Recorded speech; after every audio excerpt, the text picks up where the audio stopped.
എപ്പിസോഡിന്റെ opening സീനില് ഇപ്പൊ സാസുകയും നറൂട്ടോയും അവർ രണ്ടുപേരും സാക്കുറയെ അവിടെ മുഴുവൻ സെൻസ് ചെയ്ത് നോക്കും. പക്ഷെ അവളുടെ ചക്ര പവർ അവിടെ എവിടെ ഉണ്ടാവില്ല. അവർക്ക് മനസ്സിലാവും അവരവളെ വേറെ ഏതോ ഒരു ഡയമെൻഷനിലേക്ക് കൊണ്ടുപോയി കഴിഞ്ഞെന്ന്. സാറടയ്ക്കാണെങ്കിൽ അവളുടെ വിഷമം കൺട്രോൾ ചെയ്യാൻ കഴിയില്ല. അപ്പൊ അവിടുന്ന് അങ്ങനെ ബ്ലാക്ക് ഔട്ട് ചെയ്ത ഇവിടെ സാക്കുറ അവളെ ചുറ്റും എരിയങ്ങ കണ്ണുകളുമായി ഒരുപാട് പേര് അങ്ങനെ റൗണ്ട് ചെയ്ത് നിൽക്കാണ്.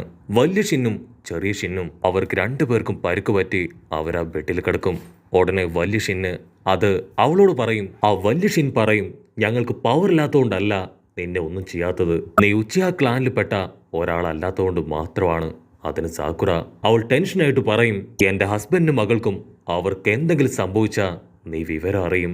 അവന്റെ തൊട്ടടുത്തായി ആ കുഞ്ഞു ഷിന്ന് അവൻ ജീവന് വേണ്ടി പെടയുന്നത് അവൾ കാണും. അവള് പറയും, എത്രയും പെട്ടെന്ന് അവന് ട്രീറ്റ്മെന്റ് കൊടുക്കണം, അല്ലെങ്കിൽ ഉറപ്പായിട്ടും നിന്റെ മകൻ അവൻ മരണപ്പെട്ടു പോവും. അത് കേട്ട വില്ലൻ അവൻ ചിരിക്കും, അതെന്റെ മകനല്ല, വെറും എൻ്റെ ഒരു ക്ലൗൺ മാത്രമാണ്. എൻ്റെ നെർവ് സിസ്റ്റം കൊണ്ട് ഞാൻ ക്രിയേറ്റ് ചെയ്തെടുത്ത എൻ്റെ ഒരു ക്ലൗൺ ഇവിടെ മുഴുവൻ നിരന്ന് നിൽക്കുന്നതും ക്ലൗൺസ് തന്നെയാണ്. എൻ്റെ മാസ്റ്റർ ഒറോച്ചിമാറു അദ്ദേഹമാണ് ഈ ടെക്നിക്സ് മുഴുവൻ എനിക്ക് പഠിപ്പിച്ചു തന്നത്. ഇവർ വെറും എൻ്റെ സ്ലേവ്സ് ആണ്. സോ ഇവർക്ക് എന്ത് സംഭവിച്ചാലും എനിക്കൊരു കുഴപ്പമില്ലെന്ന് പറഞ്ഞ് അവനൊരു ബ്ലേഡ് എടുത്ത് ആ ചെറിയ ഷിന്നിനെ അങ്ങനെ വെട്ടിക്കേറും. അപ്പൊ അവിടുന്ന് അങ്ങനെ ബ്ലാക്ക് ഔട്ട് ചെയ്ത ഇവിടെ സാസുക അവൻ പറയും, അതെ കൊറോച്ചിമാറുമായിട്ട് എന്തോ ഒരു കണക്ഷൻ ഉണ്ട്. അപ്പോഴായിരിക്കും നറൂട്ടോ പറയാ, ഇതുറപ്പായിട്ടും ആ സിന്നുച്ചിഹ തന്നെയാണ്. അവന്റെ ബോഡിയിൽ ഒരുപാട് ശരീരം കണ്ണുകളുണ്ട്. ഇതുറപ്പായിട്ടും ഒറോച്ചിമാറുവിന്റെ ഒരു കണ്ടുപിടുത്തം തന്നെയാണ്. ഇതിനെന്തെങ്കിലും ഒരു സൊല്യൂഷൻ കണ്ടെത്തണമെങ്കിൽ ആദ്യം നമ്മൾ ഒറോച്ചിമാറുവെ പോയി മീറ്റ് ചെയ്യണം. ഉറപ്പായിട്ടും അവനിപ്പോ അവന്റെ റിസർച്ച് ലാബിലുണ്ടാവും. നറൂട്ടോ നമുക്കിപ്പോ തന്നെ അവിടേക്ക് പോണെന്ന് പറഞ്ഞ് രണ്ടുപേരും ഇപ്പൊ പോവാൻ തയ്യാറെടുക്കും. സാറുടെ ആണെങ്കിൽ അത് കേട്ട് ടെൻഷനാവും. You guys are unbelievable. നിങ്ങൾ ഇങ്ങനെ ഒരുത്തരായിരുന്നോ? നിങ്ങൾ രണ്ടുപേരും എൻ്റെ അമ്മ സാക്കുറെ കുറിച്ച് ഒരു വാക്ക് പോലും പറയുന്നില്ല. അമ്മ എവിടെയാണ്, എന്ത് സംഭവിച്ചു, എങ്ങനെ അമ്മയെ തിരികെ കൊണ്ടുവരാം എന്നാരും പറയുന്നില്ല. എനിക്കിപ്പോൾ ആവശ്യം എൻ്റെ അമ്മ സുരക്ഷിതമായി എൻ്റെ അടുത്തേക്ക് തിരികെ വരിക എന്നത് മാത്രമാണ്. അതിന് സാസുക പറയും, സാറടാ നീ ഇപ്പോ ഒരു ഷിനോബിയാണ്. ഇമോഷൻ വെച്ചല്ല, മറിച്ച് ബ്രെയിൻ വെച്ച് വേണം നീ ഇപ്പൊ ചിന്തിക്കാൻ. നമ്മൾ കാണാൻ പോകുന്നത് ഒറോച്ചിമാറുവിനെയാണ്. അവനിലൂടെ മാത്രമേ നമുക്കിനി സാക്കുറയിലേക്ക് എത്താൻ കഴിയൂ. അത് കേട്ട് ചോച്ചോയും ഇപ്പൊ സാറടയെ സമാധാനിപ്പിക്കും. നറൂട്ടോ അവളുടെ കൈ പിടിക്കും. നമുക്ക് എല്ലാവർക്കും ഒരുമിച്ച് ഒറോച്ചിമാറുവിന്റെ ലാബിലേക്ക് പോവാം. അവിടെ ചെന്ന നീ ഈ ഫോട്ടോയിൽ കണ്ട എല്ലാവരെയും നിനക്ക് അവിടെ വെച്ച് കാണാം. നിനക്ക് ചോദിക്കാനുള്ള ചോദ്യങ്ങള് അവരോട് നേരിട്ട് ചോദിക്കാം. കട്ട് ചെയ്ത ആ വലിയ ഷിൻ അവനാണെങ്കിൽ അവൻ കൊന്നു കളഞ്ഞ ചെറിയ ഷിന്നിന്റെ ബോഡിയിൽ നിന്ന് എന്തോ ഒരു ബോഡി പാർട്ട് ഇപ്പൊ ഓപ്പറേറ്റ് ചെയ്തെടുത്തോണ്ടിരിക്കുകയാണ്. വലിയ ഷിൻ പറയും, ഇത് ആക്ച്വലി ഒരു വെസൽ പോലെയാണ്.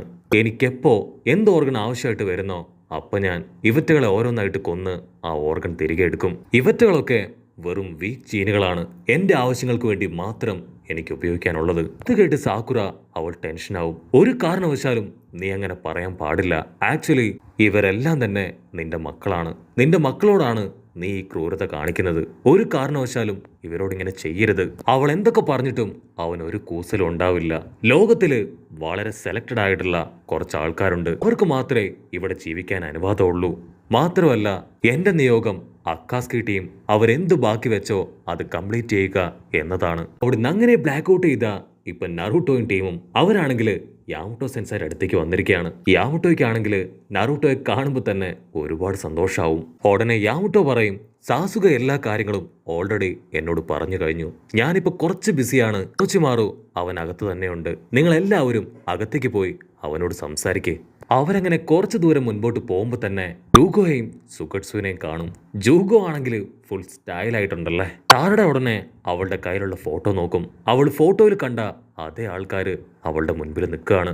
സുഗട്സുവിനും ജൂഗോയ്ക്കും നമ്മുടെ ആൾക്കാരെ കണ്ടതിൽ ഭയങ്കര സന്തോഷം. അവരിപ്പോ സാസുകയോടും നറൂട്ടോയോടും സംസാരിക്കാൻ തുടങ്ങും. സാസുക അവരോട് ഒറോച്ചിമാറുവിന്റെ അടുത്തേക്ക് ഞങ്ങളെ കൂട്ടിക്കൊണ്ടുപോകാൻ പറയും. പക്ഷെ അവരത് പറയുമ്പോഴേക്കും സാക്ഷാൽ ഒറോച്ചിമാറു അവൻ അവരെ കാണാൻ അവിടേക്ക് എത്തിക്കഴിഞ്ഞു. ഓ, എനിക്കിന്ന് അൺയൂഷ്വൽ ആയിട്ടുള്ള കുറച്ച് വിസിറ്റേഴ്സ് ഉണ്ടല്ലേ. ഒരു കാര്യമില്ലാതെ നിങ്ങളിപ്പോ എന്നെ കാണാൻ ഇവിടേക്ക് വരില്ല. സോ കാര്യം എന്താ? അപ്പൊ അതേസമയം ചോച്ചോ അവൾക്കാണെങ്കിൽ ഒറോച്ചിമാറുവിനെയും ഒരുപാട് ഇഷ്ടാവും. അവൾ സാറടയോട് ചോദിക്കും, ഇനി ഒരു പക്ഷേ എന്റെ അച്ഛൻ അതേ ഒറോച്ചിമാറു ആയിരിക്കോ? ഇവനെ കാണുമ്പോൾ എനിക്ക് ചെറിയ ഡൗട്ടൊക്കെ ഉണ്ട്. സാറടയ്ക്കാണെങ്കിൽ ഒറോച്ചിമാറു നേരിട്ട് കണ്ടിട്ട് വിശ്വസിക്കാനായിട്ട് കഴിയുന്നില്ല. ഇവിടെ സാസുകയാണെങ്കിൽ നടന്ന ഓരോ കാര്യങ്ങളും ഒറോച്ചിമാറുവിനോട് പറയാൻ തുടങ്ങും. എന്റെ മകൾ അവളിപ്പോ വലിയൊരു പ്രശ്നത്തിലാണ്. മാത്രമല്ല സാക്കുറയെ കുറെ പേര് ചേർന്ന് തട്ടിക്കൊണ്ടുപോയി. നിനക്ക് മാത്രമേ ഇപ്പൊ എന്നെ രക്ഷിക്കാനായിട്ട് കഴിയൂ. എന്റെ സംശയം ശരിയാണെങ്കിൽ ഉറപ്പായിട്ടും ഇതിന്റെ പിന്നിലുള്ളത് ആ സെന്നുച്ചികയാണ്. ഇത് കേട്ട് ഒറോച്ചിമാറും ഒരു സെക്കൻഡ് ഷോക്കാവും. അതിനുശേഷം അവരെല്ലാവരെയും കൂട്ടിക്കൊണ്ട് അകത്തേക്ക് പോവും. ഒറോച്ചിമാറു ഇപ്പോ അവരെ ഒരു ലാബിലേക്ക് കൊണ്ടുവരും. നിങ്ങൾ പറഞ്ഞത് ശരിയാണ് സിൻ, അവൻ എന്റെ റിസർച്ച് ടൂളായിരുന്നു. പക്ഷെ വർഷങ്ങൾക്ക് മുൻപ് തന്നെ അവൻ എന്റെ കയ്യിൽ നിന്ന് രക്ഷപ്പെട്ടു പോയി. ഡാസോയുടെ കയ്യില് ഒരുപാട് ശരീരം കണ്ണുകള് നീ കണ്ടിട്ടില്ലേ? അതവൻ നേടിയെടുത്തത് സിന്നിന്റെ കയ്യിൽ നിന്നാണ്. ആക്ച്വലി ഷിന്നിന്റെ ബോഡിക്ക് ഒരുപാട് പ്രത്യേകതകളുണ്ട്. അവന്റെ ബോഡിയിൽ എന്ത് ചെയ്താലും അത് കറക്റ്റായിട്ട് വർക്കൗട്ട് ആവും. അവനെ കൊണ്ട് വളരെ ഈസി ആയിട്ട് ക്ലോണിങ് പോലും ചെയ്യാൻ കഴിയും. പക്ഷേ അത് വെറും ഷാഡോ ക്ലോണ് പോലെ ഡിസപ്പിയർ ആവില്ല. അതും ഒരു ഹ്യൂമൻ തന്നെയാണ്. അതിനെ കൊന്നു കളഞ്ഞാൽ മാത്രമേ അതിനെ ഇല്ലാതാക്കാൻ കഴിയുള്ളൂ. അവറ്റകൾ ആക്ച്വലി അവന്റെ അടിമകളാണ്. അവൻ ഇഷ്ടമുള്ളപ്പോ അവരുപയോഗിക്കാം, കൊന്നുകളയാം. അതിന് സാസുക കൺഫ്യൂസ്ഡ് ആയിട്ട് പിന്നെ അവനെങ്ങനെ ഉച്ചയായി മാറി? ഉടനെ ഹിറ്റാച്ചി പറയും അവനാരും ഉച്ചയ എന്നുള്ള പേരോ ക്ലാനോ കൊടുത്തതല്ല, അത് അവൻ തന്നെ ഏറ്റെടുത്തതാണ്. അവന്റെ മാസ്റ്ററായിട്ട് അവൻ കൺസിഡർ ചെയ്യുന്നത് അത് നിന്റെ ബ്രദർ ഹിറ്റാച്ചിയെയാണ്. ഹിറ്റാച്ചി എന്ത് ചെയ്യാനാണോ ആഗ്രഹിച്ചത് അതെങ്ങനെയെങ്കിലും നിറവേറ്റാനാണ് അവൻ ശ്രമിച്ചുകൊണ്ടിരിക്കുന്നത്. സാസുക വീണ്ടും വീണ്ടും അവന്റെ ഡീറ്റെയിൽസ് ചോദിച്ചു കൊണ്ടേയിരിക്കും. അതിന് ഒറോച്ചിമാർ പറയും, ഞാൻ ആദ്യമായിട്ടാണ് സാസുക നിന്നെ ഇത്രയും ക്യൂരിയസ്ഡ് ആയിട്ട് കാണുന്നത്. ഇത്രയും ചോദ്യം ഇതുവരെ എന്നോട് ചോദിച്ചിട്ടില്ല. കുഴപ്പമില്ല, നിന്റെ ചോദ്യങ്ങൾക്കുള്ള എല്ലാ മറുപടിയും ഞാൻ തരാൻ തയ്യാറാണ്. മാത്രമല്ല എങ്ങനെയെങ്കിലും തിരികെ പിടിക്കാൻ ഒരുപാട് കാലമായിട്ട് ഞാൻ ശ്രമിക്കുന്നുണ്ട്. സോ ഇപ്പൊ അവൻ ലീഫ് വില്ലേജിനെതിരെ തിരിഞ്ഞു പ്രവർത്തിക്കാൻ ആരംഭിച്ചതുകൊണ്ട് തന്നെ നമുക്ക് രണ്ടുപേർക്കും ചേർന്ന് അവനെ ട്രാപ്പ് ചെയ്യാം. നമ്മുടെ മുൻപില് അവനെ കൊണ്ട് പിടിച്ചു നിൽക്കാൻ കഴിയില്ല. ഉറപ്പായിട്ടും അവൻ തോൽവി സമ്മതിക്കും. ഒറോച്ചിമാറു ആണെങ്കിൽ ഇപ്പൊ നറൂട്ടോട് ചോദിക്കും, ഞാൻ തന്ന കുട്ടി അവനിപ്പോ എങ്ങനെയുണ്ട്? അവൻ എല്ലാ കാര്യങ്ങളും കറക്റ്റായിട്ട് ചെയ്യുന്നില്ലേ? അതിന് നറൂട്ടോ പറയും, യെസ്, ഞാൻ കരുതിയതിലും എത്രയോ സ്മാർട്ടാണ്. ആക്ച്വലി ആ കുട്ടി അതാരാണെന്ന് ഇപ്പൊ പറയില്ല. മുൻപോട്ട് പോകുമ്പോ തീർച്ചയായിട്ടും കൂട്ടുകാർക്ക് അത് ആരാണെന്ന് മനസ്സിലാവും. അവിടുന്ന് അങ്ങനെ കട്ട് ചെയ്ത് ഇപ്പൊ അവരെല്ലാവരും പുറത്തേക്ക് പോവാണ്. സാറയുടെ ആണെങ്കിൽ അവളുടെ കയ്യിലുള്ള ഫോട്ടോ അത് സുഗട്സുവിന് കാണിച്ചു കൊടുക്കും. അവൾ സുഗട്സുവിനോട് ചോദിക്കും, ഈ പെൺകുട്ടിയെ കുറിച്ച് നിങ്ങൾക്ക് എന്തെങ്കിലും അറിയോ? അതിന് സുഗട്സു അവൻ കാഷ്വൽ ആയിട്ട് പറയും, ഇത് കരീനല്ലേ? ഈ ഫോട്ടോ നിനക്ക് എവിടുന്ന് കിട്ടി? ഇവള് ഞങ്ങളുടെ പഴയ ബെസ്റ്റ് ഫ്രണ്ടാണ്. ഇവളിപ്പം ഞങ്ങളുടെ കൂടെ ഇല്ല, മറ്റൊരു ഹൈഡൌട്ടിലാണ്. അടുത്തായിട്ട് സാക്കുറ അവൾ മനസ്സിൽ സൂക്ഷിച്ച ആ ഒരു വലിയ ചോദ്യം അത് അവനോട് ചോദിക്കും, ഈ കാണുന്ന കരീൻ അവളാണോ യഥാർത്ഥത്തിൽ എൻ്റെ അമ്മ? സുഗട്സുവിനാണെങ്കിൽ എന്താ പറയണ്ടേന്നറിയില്ല.